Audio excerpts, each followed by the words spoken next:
এই ছেলেটা কিউট না? শার্ট ইন করাতে আর অনেক হ্যান্ডসাম লাগছে কিন্তু। শোন, আমাদের কলেজের পিয়নও তো শার্ট ইন করে আসে, তুই কি এখন তাকেও হ্যান্ডসাম বলবি?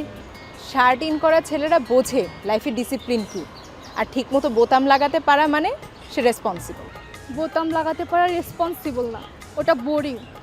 শার্ট ইন করা মানে হচ্ছে অফিস টাইমের কেরানি। শার্ট ইন করা ছেলেরা লুজ, অলস, ওয়াশিং পাউডার ফিনিশ। শোন, শার্ট ইন করা মানে হচ্ছে দম বন্ধ করা জামার নিচে নিজের পার্সোনালিটিকে দাফন দেওয়া। শার্ট ইন করা ছেলেরা দিনে 4 বার আয়না দেখে, রাতে ঘুমায় ওই টাই পরে। তোর টেস্টই খারাপ। শার্ট ইন করা ছেলেরা থাকে স্টাইলিশ, স্মার্ট আর স্যাটেল। তোর চোখে সমস্যা হয়েছে, তুই ডাক্তার দেখা।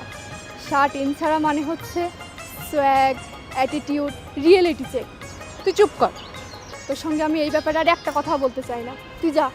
তুই একটা ফ্যাশন ফসিল। তুই হচ্ছিস একটা ওয়াকিং, হ্যাঁ তুই একটা ওয়াকিং।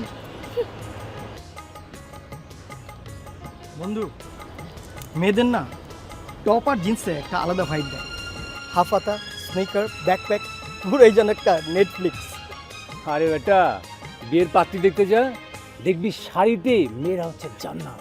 জান্নাত না ছাই, শাড়ি সামলাতে সামলাতেই তো এদের পা ভাঙে। শোন, শাড়ি হচ্ছে গ্রেস, রিয়েল বিউটি, আর টপ জিন্স এগুলো তো একটা ফাস্টফুড আইটেমের মতো, একটা ফ্যান্সি আইটেম। আর টপ আর জিন্স মানে হচ্ছে আধুনিকতা, স্মার্টনেস, এগিয়ে চলা। আচ্ছা আমাকে একটা জিনিস বলতো, শাড়ি পরে কি বাইক চালানো যায়?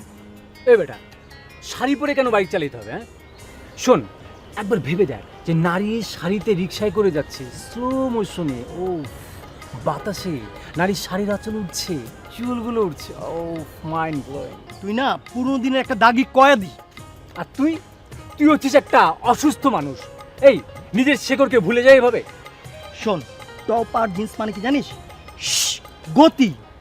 আর শাড়ি মানে হচ্ছে ঘুরে দাঁড়ানো, শাড়ি মানে নারী।